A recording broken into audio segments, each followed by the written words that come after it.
I'm Locke Meredith. I'd like to invite you to join me on the next Legal Lines, where my guest is our Louisiana State Senator Dan Claitor.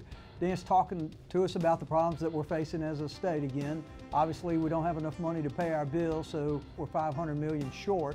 Also talking about raising $13 billion via a gas tax to deal with transportation issues. And finally, prison reinvestment reform. So join us on the next Legal Lines with Louisiana State Senator Dan Claitor. It's time now for Legal Lines Tips with your host, Locke Meredith. Hello, I'm Locke Meredith, and I have a Legal Lines tip for you. Remember, knowledge is power. And I want you to know if you're injured, Louisiana law grants you a variety of claims to make sure you're fully compensated. It's generally chopped up into several categories, the first being general damages. That's going to compensate you for your mental and physical pain and suffering, your scarring, disability, functional limitations, your loss of enjoyment of life. Also, it will compensate your family, frankly, for your loss of affection. It's called loss of consortium claim. Next category is specific damages. Those would be, say, for example, past and future lost wages, past and future medical expenses. You also have a claim sometimes for what's called punishment damages or punitive damages, typically only available when you're injured by a drunk party. Finally, you're entitled to legal interest from the date you file your lawsuit until you're paid and court costs. So my Legal Lines tip to you from me, Locke Meredith, make sure you know what your claims are. This has been Legal Lines Tips with your host, Locke Meredith. Hello, welcome to Legal Lines. I'm Locke Meredith. I'm very pleased to have back on the show my good friend, Senator Dan Claitor. Dan, it's great to see you again. Good to see you, Locke. I think you were telling me today is 8 years since you were sworn in as a Louisiana State Senator, District 16, right? All right, 8 years ago. Time flies when you're having fun. Well, it certainly flies anyway.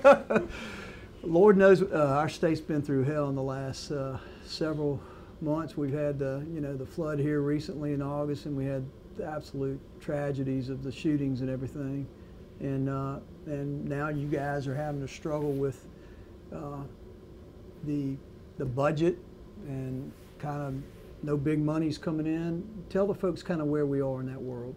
Well, where we are is, according to the governor's projections, we're $500 million short. Do you agree with those projections? Well, I agree with those projections if you have that spending. But, you know, here in that is the big question. That's the question. Mm-hmm. And so the committees, we wade through all of that and see where we are, and we hear from the different agency heads. But I wouldn't suggest that the governor's trying to purposely mislead us. But right. That's the projection that we have there, and then we got to look at what we're going to spend revenue on. It's the same exercise we do every year of prioritizing what we want to spend money on. Which is very limited discretion to you guys, because you have fixed expenses that you have no ability to really reduce, right? Right. And the thing that people never really talk about that is a huge deal is the unfunded accrued liability, where all the teachers, all the state employees, we have retirement systems for them, and we have to make sure that we fund that. So sometimes you'll see people getting upset that we have subcontracted out some work, where when we subcontract out that work and don't hire new employees to do that, at least we know what the fixed cost is on that. We never have to deal with it again. You hire a new state employee and it's not— They never go away typically, huh? Never go away, and they're good, hard-working people, right. But the expenses remain. I got it. And of course, as I recall from, we've had this conversation, it seems like every year for 5, 6 years, probably 8 years, I guess. Yes. You know, you have very limited amount of money over which you can reduce expenditures, and that's typically dealing with health care, education, and what? One other? Department of Corrections. We spend— the crime. Right. The prisons and the prisons. We spend about $750 million on incarcerating people in Louisiana and the follow-up that comes afterwards. So not a whole lot of— who wants to cut education? I don't. And they've been cut like crazy, right? Higher ed, and the only thing that hadn't been cut is K through 12, but it's been a standstill budget. And there have been issues there about your money has become more portable. If you want to go to a charter school, we have that. If you want to go to a voucher school, we had some opportunities there. And so the argument could be made that the traditional public schools are losing some money because it's following students elsewhere, but it's also making them more competitive. That's right, which we've discussed we're in favor of. Right, absolutely. Competition is a good thing. Makes everybody better. Right. So, but that money hasn't been increased there. Higher ed's been reduced. We've been struggling on that. One of the bigger issues that you've seen and that we all recall is that there was a penny sales tax added. You go buy something and you say, my Lord, we're paying such a high sales tax rate. That falls off next year. And so Wow. Most of us wanted it to happen that way so that you would be responsible to the voters for what Right. did you do to improve that situation. So, But now you got to go back to them, I guess. well, not necessarily. You can cut more. You Right. can find other places. And the governor brought out his program where he was talking about what amounted to a value-added tax on gross receipts and things of that sort. So it's going to be a big debate about where does the money come from and how And Europe much. does that, right? Europe has the VAT taxes. Some do, but the problem is you keep taxing the services and the products over and over again, that it's a pyramid effect, and at what point is that reasonable? So Right.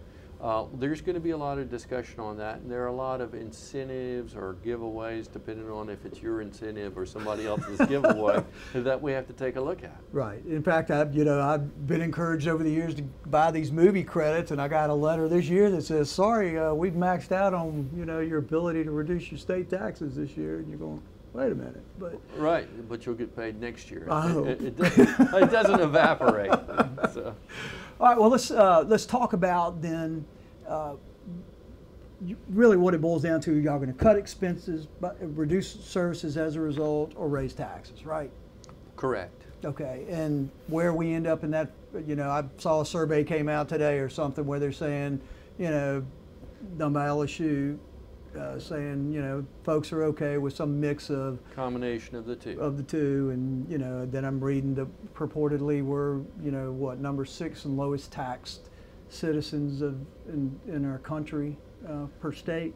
Yeah, I mean, there's an issue about how do we tax property. Everybody has their homestead exemption, and they like that. But a lot of other states have their taxes handled through their property taxes without a homestead extension. But you see it in your neighborhood when you look around. You have a really nice school that it's gone Right. toward and things of that sort. So you go to Florida, Texas, no income tax, Right. but they have high property tax. So there's a trade-off and a balance there. Different formulas to get there, hopefully. Right. All right, so the big issue that I've seen here facing us, or at least the hope, according to Governor Edwards, is this transportation kind of package of fixing our deplorable roads and bridges and such. Yeah. Tell the folks about that. Sure. Well, I mean, it's not just Edwards that's concerned Yeah. about it. Trump has said, right. hey, that we need to do something about the infrastructure, and putting the wall aside, not talking about that, we have the interstate system and the infrastructure there that's important to our national defense, and it's important in getting our goods to market. Here in Louisiana, a big part is making sure that our rivers and ports are such that we can get Big products deal. to market and things of that sort. So as it relates, though, to the roads, we had the timed program for a long time, and there was supposed to be a priority of the way that these things were going to be done. Here locally in Louisiana, in Baton Rouge, we did a fine job of building a loop in Shreveport with the taxes that we paid. We did a fine job of building a loop in Natchitoches. Everybody else except Baton Rouge seemed to benefit from those taxes, and it still hadn't been done. There's a fine bridge that goes from St. Francisville, I think it goes to New Roads. I've never had to go across it, It's a beautiful, beautiful bridge. Yes, in the exactly wrong Bridge to spot. nowhere in a lot of ways. Right, so there's been a whole lot of promotion to say, hey, we'd like to see a tax, some folks, on the gasoline to take care of these projects, and that Baton Rouge will finally benefit from them. But you go down the road just a little bit to Denham Springs or some of the neighborhoods that you represent people from, they don't want to pay any more taxes. They feel like they've been taxed enough. They just want to get back in their homes. And it's interesting too, because maybe I'm wrong, but I've read some articles recently that said our sales tax in East Baton Rouge Parish, or the city of Baton Rouge, is one of the highest in the nation. I believe so. And so it's interesting, kind of this whole tax analysis. But towards this transportation, I guess in my head I'm going bridges and roads, but you're telling me it's dealing with the interstate systems and maybe matching funds that we have to put up as a state, and the giant ports we have in Lake Charles and Baton Rouge, particularly in New Orleans. So he wants $700 million more every year. And the way to do that is via gasoline tax. So let's pick that up on the next segment. This is Locke Meredith with Legal Lines. My special guest, State Senator Dan Claitor. We'll be right back. It's time now for Legal Lines Tips with your host, Locke Meredith. Hello, I'm Locke Meredith with a Legal Lines tip for you. Document your claim. What do I mean? Whenever you present a claim, whether it's for injuries in an automobile collision or for a breach of contract case or a business claim, it all boils down to documentation and evidence. For example, when you go to trial, basically both sides are presenting their evidence of what they believe to be their case. For example, also, if you're involved in an automobile collision, document the event. Talk to all the parties who are involved. Get their names, address, contact information, insurance info. Talk to the witnesses on the scene. Also get their contact information. Take photographs. With the phones we all have these days, everybody can take a picture and that paints 1,000 words. So document your claim. The Legal Lines tip from me, Locke Meredith, to you is document the claim. This has been Legal Lines Tips. Welcome back to Legal Lines. I'm Locke Meredith. Again, pleased to have back on the show Louisiana State Senator Dan Claitor. Dan, let's dive back in. You know, we're dealing with the budget. As usual, there's not enough money to pay the bills. We're got to cut by $500 million according to the governor. Doesn't sound unreasonable based on what you know to date. And in addition to that dilemma, you got to deal with our crumbling roads and infrastructure from the ports to the roads to the interstate and elsewhere. And the governor's indicated that he wants to get $700 million a year because we have $13 billion of road repairs needed or infrastructure improvements. What's your thought? Well, I think if we went right outside your office, we'd see a sign telling folks that you can't cross the Intercoastal Canal on LA1, that you got to go over the Sunshine Bridge. And that was before, that was after the governor's budget came out saying that we need $700 million. Not politically motivated, was it? No, we know that thing's coming down. You've been under it before, skiing up and down that river when we were kids, up the canal. Yep. But the point is that our infrastructure is crumbling, and you see it biggest day on backups like that. You see people trying to get across the Mississippi River Bridge and spending hours in traffic and losing hundreds of thousands of man hours and woman hours. Yeah, when I read they it should, was what, $2,500 a year per person at least. That's what they say, and we rather see that money circulating amongst us as opposed to sitting out on the road or on the roadway like a shredded tire. But the issue on that is the governor is proposing, and other people are proposing, it's not just the governor, that there be an addition to your tax on your gasoline, and it would also apply to diesel as well. Diesel's pretty expensive, but the question is, where does that fall? As we were talking earlier, a lot of my constituents would like it to fall on zero, right. And that they just want to get in their homes and they don't want to pay any more taxes. The regular guy that's going back and forth to work wants to get back and forth as cheaply as possible, and 27 cents a gallon. If you got a 20-gallon tank, you know, that's a little bit more than. And we're talking about an increase of a 27 cents per correct. gallon. So because currently it's what, 38.4 cents per gallon? I can't nail it on the head, but I think you're correct. But I know that I've heard discussions from 27 cents to 12 cents a gallon. And the question is, well, if you just raise it some, you haven't done anything except aggravate people as far as increase the tax, and you're not going to have the wherewithal to be able to do the things you want to. If you make it too much and it's been overstated, then we're getting more than we need, and, interesting. And it's so not really fair. For you, the first thing you need to know confidently is how much is needed then. How much is needed and what does it cost? I was in Washington not too long ago and met with Kennedy and Graves and Cassidy and Sean Wilson, the Department of Transportation.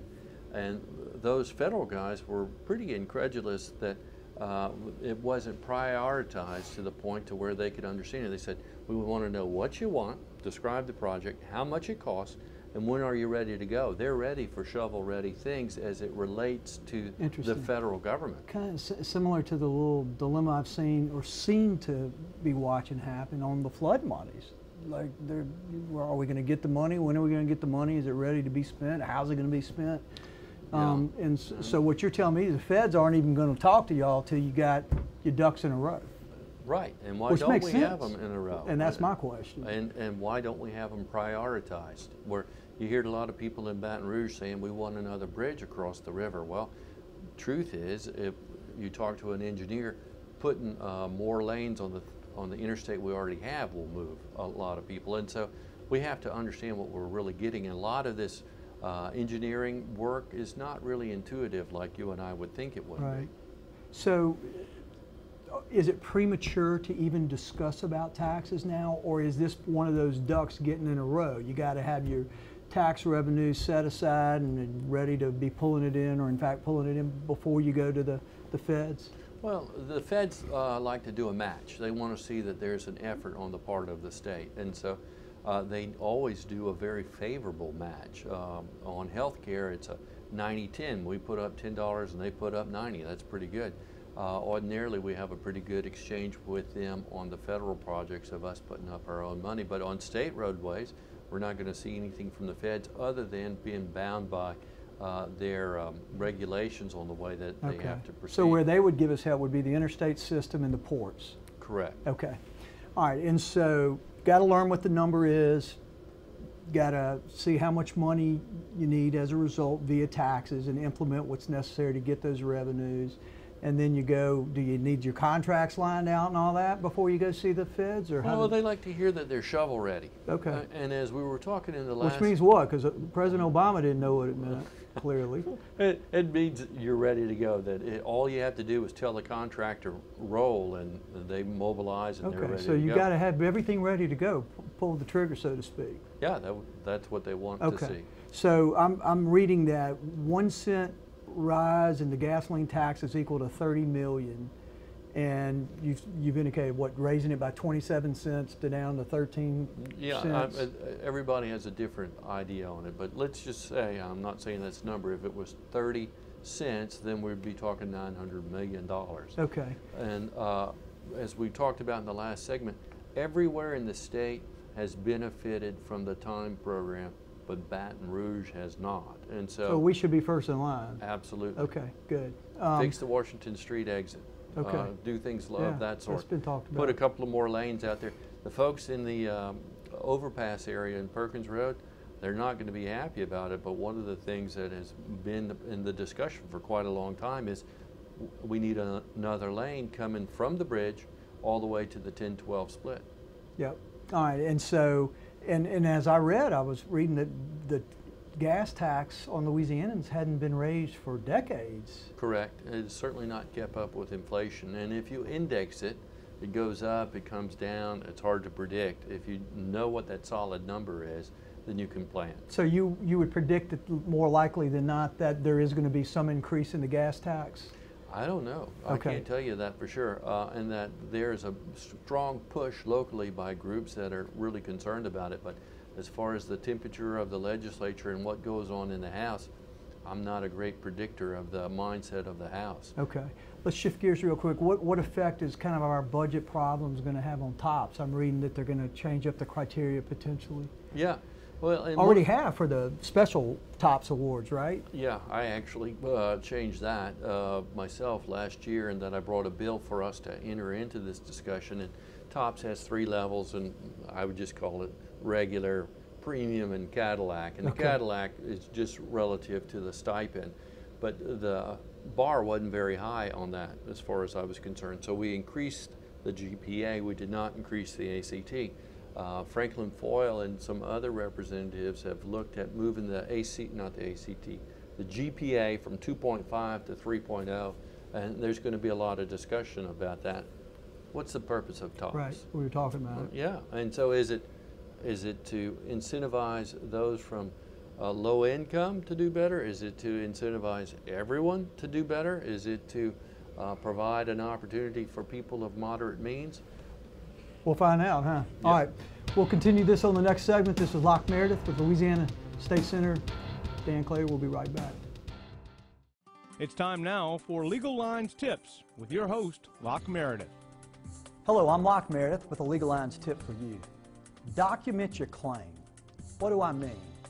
Whenever you present a claim, whether it's for injuries in an automobile collision or for a breach of contract case or a business claim, it all boils down to documentation and evidence. For example, when you go to trial, basically both sides are presenting their evidence of what they believe to be their case. For example, also, if you're involved in an automobile collision, document the event. Talk to all the parties who are involved. Get their names, address, contact information, insurance info. Talk to the witnesses on the scene. Also get their contact information. Take photographs. With the phones we all have these days, everybody can take a picture and that paints 1,000 words. So document your claim. The Legal Lines tip from me, Locke Meredith, to you is document the claim. This has been Legal Lines Tips. Welcome back to Legal Lines. I'm Locke Meredith. Again, pleased to have back on the show our Louisiana State Senator, Dan Claitor. Dan, let's dive back in. We talk about TOPS and the effect of kind of the budget constraints that we have again, and you mentioned that, you know, previously on the kind of Cadillac and the premium TOPS awards, it'd been tweaked a little bit, make it a little harder to get those. Same thing's being contemplated now on, I guess, the regular. That's correct. And in my view, you set the bar, kids will clear it, and we might as well have the bar set as high as we can as far as kids clearing the bar. There's going to be a lot of discussion on that particular issue on whether 3.0 is appropriate, and we'll hear a lot of that. But one of the issues you and I were talking about is the actual funding of TOPS. Right. And so on the funding issue, it wasn't fully funded last year. Senator Donahue had brought a bill that said we're going to establish a baseline, a floor, or a ceiling. Depends which way you're looking at it on whether it's a floor, the ceiling, or a baseline. But at any rate, we thought we had drawn a clear line at what the funding was. But since it was only funded at 70% last year, People still do 30%, huh? well, right, but is the baseline now really actually 70% above, below what it was Interesting. supposed to be? Not 70% below, but 30% below, or not. So Senator Donahue's bringing a bill to clear that up. And So what's the answer? Well, I say that when you read the bill in a technical way, that it set the baseline 30% below where it's supposed to be, where we all agreed that when you go into the details of it, that you need to be honest with the public and make sure that we set the baseline in a place that'll be fair and transparent. So is it now permanently 30% lower, or is it? Only as permanent as the legislature will allow. Okay. And so I think that we want to put that to where we said it was and make sure that's correct. Okay. Let's shift gears. There's been so much talk, given all the turmoil that we started in the very beginning, discussing how difficult these last several months have been from a kind of a violence perspective. Some groups feeling like they're being attacked by police officers feeling like there's a war on police officers, both parties seeming to have some support for their positions. We've been through our trauma here in Baton Rouge, and I've kind of watched, seems like, some political attempts to address those scenarios, and then the same thing on the law enforcement side. And I know that the governor is attempting to do a prison reinvestment plan or something? That's correct. Actually, Representative Walter Leger filed a resolution a while back to create a task force to look at justice reinvestment, and the Justice Reinvestment Task Force. Pew from Washington, Pew Charitable Trust, Koch brothers, and everybody in between. You have what I would consider the left and the right. Really, that is. And a lot of people on the inside have come together and said, hey, look, some of the things we're doing is they're not productive. It's not working. And it's not working. It's definitely not working in this state. We're number one in the world on incarceration. Number one in the world on incarceration, number one in the United States on murder. And so what we have going, we got to figure out a better plan. And there's some easy low-hanging fruit as far as what we can improve on. For example, without sacrificing the public safety, we send a lot of people to prison for nonviolent crimes, property-type crimes. You remember when we were in law school, you would study the various crimes, and they had theft of crawfish, theft of timber, theft of somebody's cattle. And the number for a felony was traditionally, when you and I were younger, around $500. Then it got kicked up to $1,000, and now it's in the $1,500 range, where it's at people can't point, pay it, so they're going to jail? Oh, absolutely, they go to jail on some of these theft crimes. And around here in East Baton Rouge Parish, I can't say I really knew that, Dan. No, it happens. And a lot of, if people have the time and would go to the Senate website or the governor's website, they could look at the findings of the Justice Reinvestment Task Force, and that it's things like that with solid numbers that we're looking at. We're not going on somebody's stories. And so that's, we're not sacrificing the public safety. So these are nonviolent folks who are only in jail because they don't have enough money to pay the fine, which is not really big bucks. Well, it's not the fine. It's the theft action was what you and I would most likely consider a misdemeanor unless it was our stuff that was stolen. That's right. And then you would probably be more angry about it. But if you could be objective about it, you would say people don't necessarily need to go to jail for that. So addressing the front end with the crimes and what crimes should you really be going to jail for. Addressing the back end, which is where businesses become a lot more involved, is when these people roll out of jail, men and women, what skills do they have to go back into the workforce? And I'm not saying that to commit a crime isn't a choice. It certainly is a choice. But if we just warehouse people and don't provide them with some tools and rehabilitation, what it's supposed to be about, then it's very hard to expect them to. I mean, if all they're exposed to is how to learn a crime and do it better and not get busted. Yeah, and that's what prison has been for a long time, is a criminal finishing school. Yep. So that makes sense. So I read that there were 26 kind of broad recommendations by the task force, I think, and I've kind of chopped them up into about 4. One was kind of dealing with non-violent criminals and maybe reclassifying felony.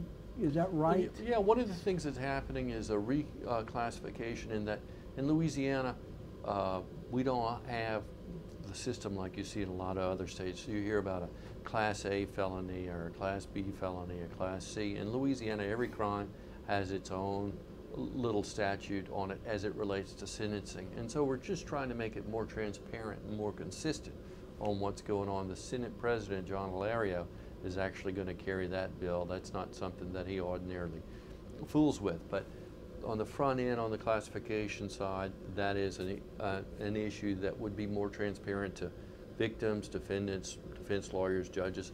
A lot of times judges don't even know how much time somebody's going to do when they give a sentence. And what we're talking about there is this concept of good time. It's not a good time in prison, but what it does, you get a sentence of, let's say, 100 days. If good time is 85%, you only have to do 85 of the 100 days. But you can have that good time taken away if you're not behaving yourself. And so it's to reward good behavior. Right. Okay. And so there's different ideas on what the amount of good time should be. Back in the 80s when we had the war on crime, federal government incentivized us to raise the rates, and we built more prisons. Right, maximum minimum sentences and all that. It was pretty rough. Seems like it might have caused a problem in some ways. Oh, well, it would definitely cause some problems. So front end training, back end. It's a whole lot cheaper on the back end to have a parole officer as opposed to being incarcerated. It's a whole lot cheaper for somebody to be on probation and have a probation officer rather than be incarcerated. And I read, and you mentioned that, it saves $30 million a year if this is implemented? That's the projection, and it's supposed to be a very conservative projection. So would you rather spend $30 million on incarcerating folks, or $30 million on TOPS, or $30 million on hospice care, or $30 million on any number of other things that kind of people same find concept. important? You're sponsoring a bill to kill the death penalty in Louisiana. Yeah. Same concept. Well, it is. I mean, to me, it has a religious aspect to it and a fiscal aspect to it. Fantastic. Dan, thank you so much. Great to have you back in. This is Locke Meredith with Legal Lines. Our special guest, Louisiana State Senator Dan Claitor. Thank you for being with us.